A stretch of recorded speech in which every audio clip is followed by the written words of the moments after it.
Welcome back to another technical deep dive here in the debug zone. Today we're tackling a big question and breaking it down with insights from other users. Hopefully this clears up some misconceptions and helps you get the answer you need.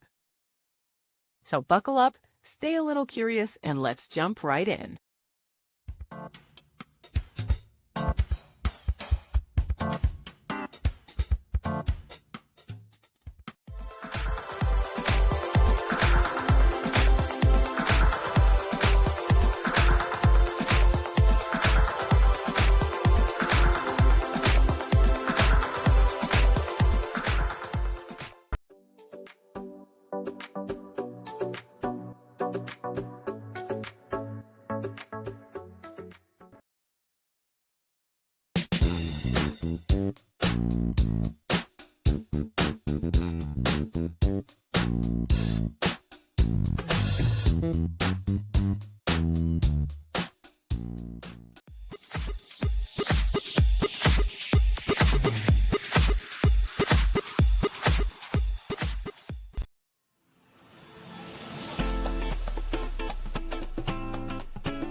And that's a wrap.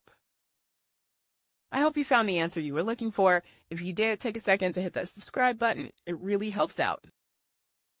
And let me know in the comments which solution worked best for you. See you next time in the debug zone.